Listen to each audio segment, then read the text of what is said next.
another trait, its repetitiousness, repeatedly with only minor variants, the same bygone, as if willing him by his dint to make it his, to confess, yes, I remember, perhaps even to have a voice, to murmur, yes, I remember. What an addition to company that would be, a voice in the first person singular, murmuring now and then, yes, I remember.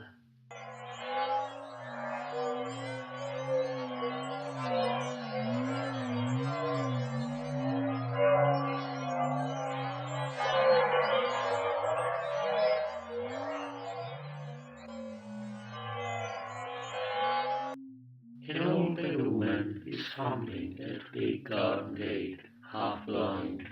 You know the place well, stone deaf and not in her right mind. The woman of the house is a crony of your mother. She was sure she could fly once in the air.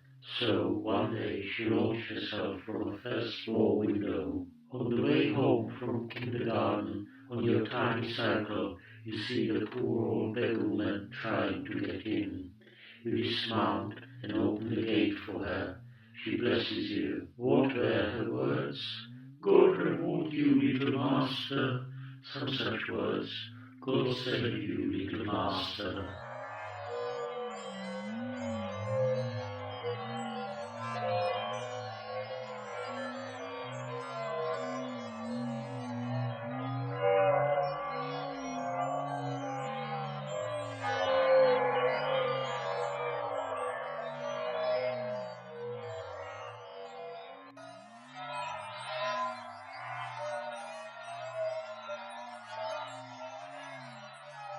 A faint voice at loudest, it slowly ebbs till almost out of hearing, then slowly back to faint full. At each slow ebb hope slowly dawns that it is dying. He must know it will flow again, and yet at each slow ebb hope slowly dawns that it is dying.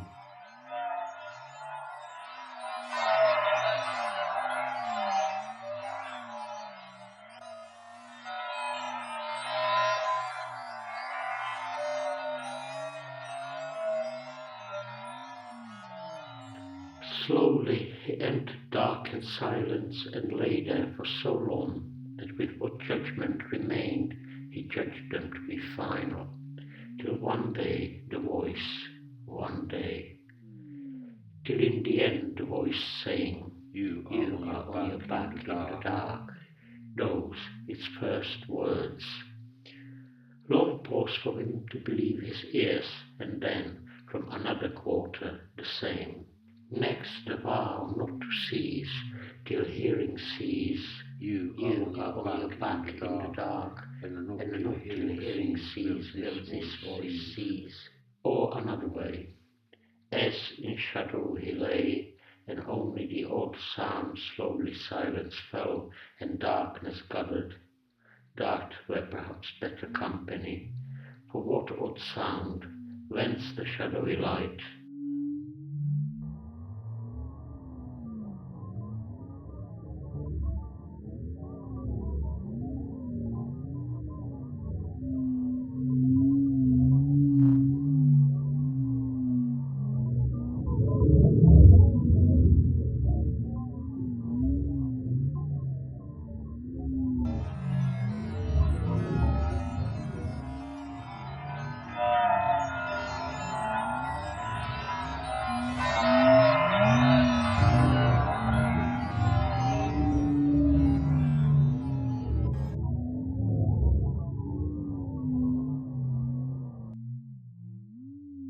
You stand at the tip of the high board, high above the sea. In it, your father's upturned face, upturned to you.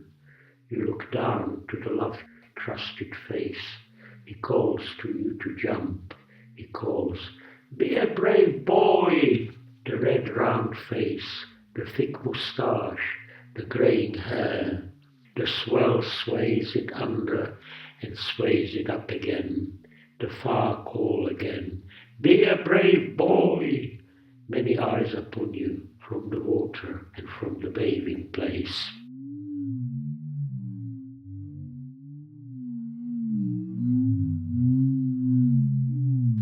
The odd sound, what a mercy to have that to turn to, now and then, in dark and silence, too close as if to light the eyes and hear a sound, some object moving from its place to its last place, some soft thing softly stirring, soon to stir no more, to darkness visible to close the eyes and hear if only that, some soft thing softly stirring, soon to stir no more.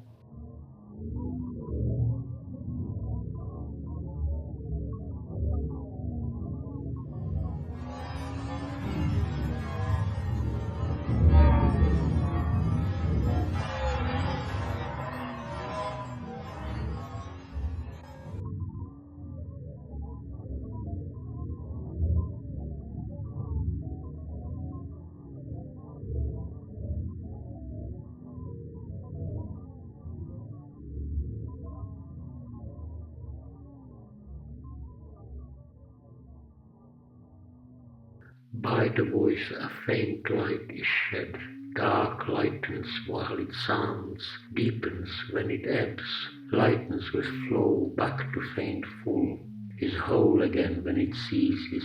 You are on your back in the dark. Had the eyes been open, then they would have marked a change.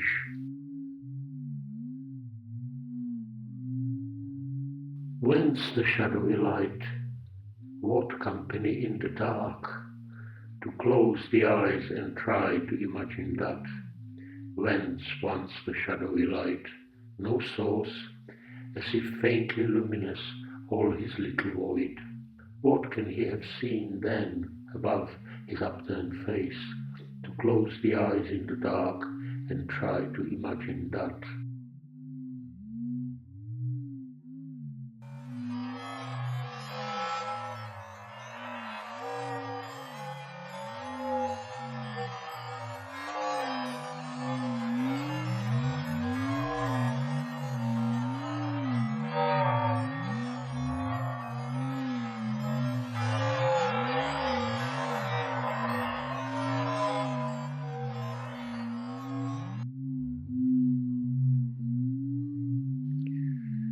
Another trait, the flat tone, no life, same flat tone at all times, for its affirmations, for its negations, for its interrogations, for its exclamations, for its imperations, same flat tone. You were once, you were never, were you ever, or never to have been, be again, same flat tone.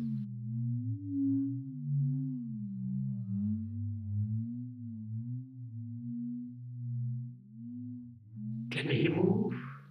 Does he move? Should he move? What the hell that would be when the voice fails.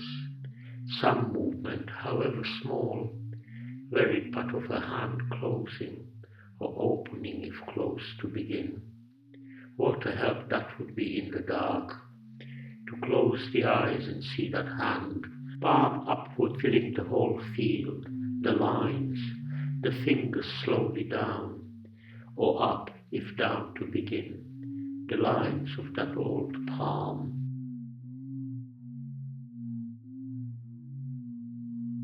There is of course the eye, filling the whole field, the hood slowly down, or up, if down to begin, the globe, all pupil, staring up, hooded, bared, hooded again, bared again. If he were to utter, after all, however feebly, what an addition to company that would be. You are on your back in the dark, and one day you will utter again, one day, in the end you will utter again. Yes, I remember that was I then.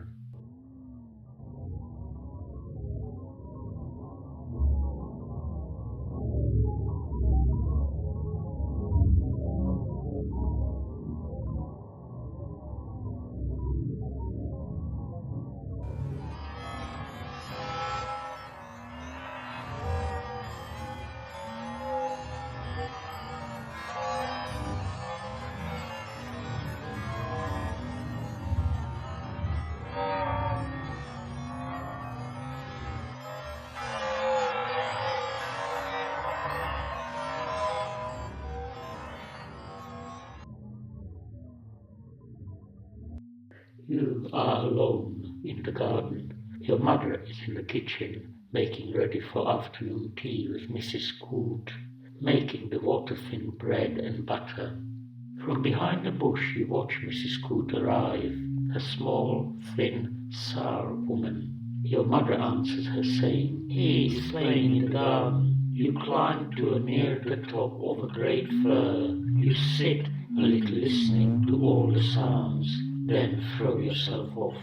The great boughs break your fall, the needles. You lie a little with your face to the ground, then climb the tree again. Your mother answers Mrs. Scoot again, saying, "He has been a very naughty boy."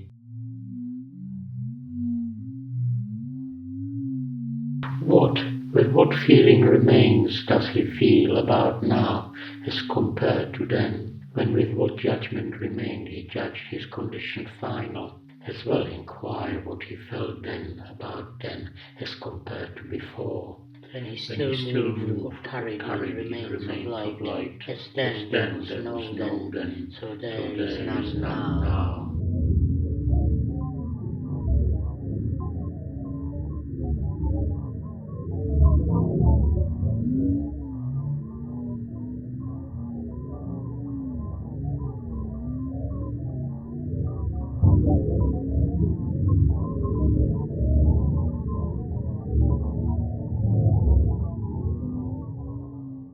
In another dark, or in the same, another devising it all for company. This first sight seems clear, but as the eye dwells, it grows obscure. Indeed, the longer the eye dwells, the obscurer it grows, till the eye closes, and freed from pall, the mind inquires, what does this mean?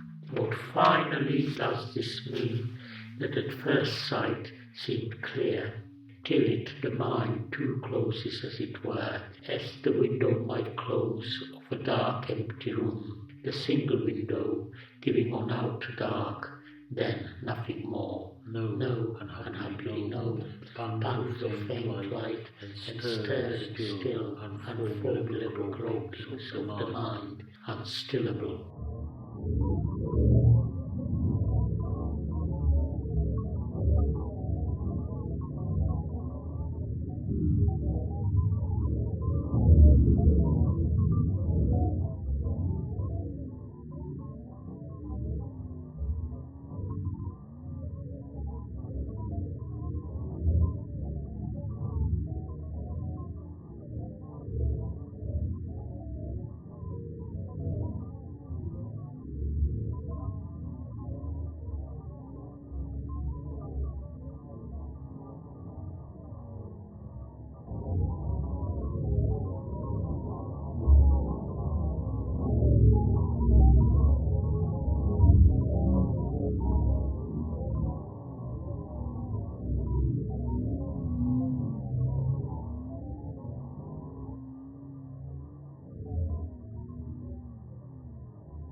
Nowhere in particular on the way from A to Z, or, save for similitude, the Ballyogan Road, that dear old back road, somewhere on the Ballyogan Road, in view of nowhere in particular, where no track anymore, somewhere on the Ballyogan Road, on the way from A to Z, head sunk, trotting up the tally on the verge of the ditch, foothills to left, Crockers acres ahead, farthest shade to right and a little to the rear, so many times already around the earth, top-coat once clean, stiff with age and grime from chin to insteps, buttered once bath block hat and quarter boots, still a match. No other garments, if any, to be seen, out since break of day and night now falling, reckoning ended altogether from naught anew, as if bound for step aside, when suddenly you cut through the hedge and vanish, hobbling east across the gallops.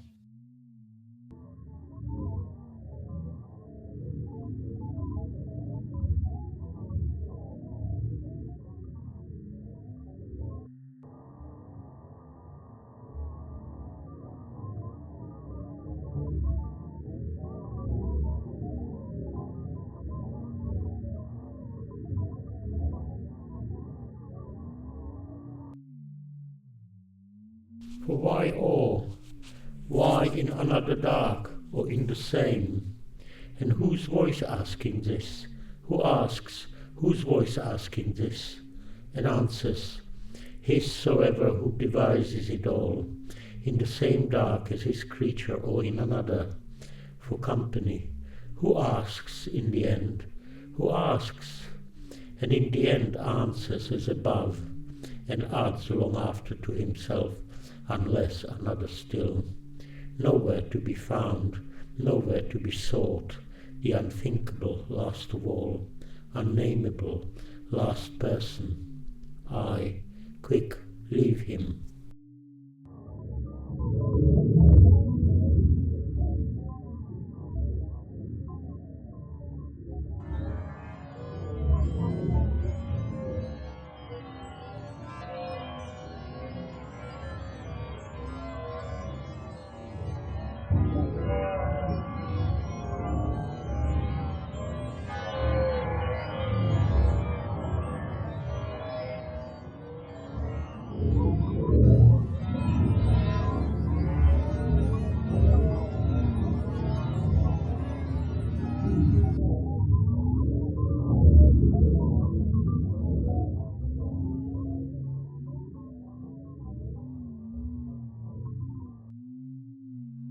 The light was there then, on your back in the dark. The light there was then, sunless, cloudless brightness. You slip away at break of day and climb to your hiding place on the hillside, a nook in the gorse. East beyond the sea, the faint shape of high mountain, 70 miles away, according to your longman. For the third or fourth time in your life, the first time you told them and were derided, all you had seen was cloud. So now you hold it in your heart with the rest. Back home at nightfall, supperless to bed, you lie in the dark and are back in that light, straining out from your nest in the gorse, with your eyes across the water till they ache. You close them while you count 100, then open and strain again and again, till in the end it is there, pale as blue against the pale sky. You lie in the dark and are back in that light, fall asleep in that sunless, cloudless light. Sleep till morning light.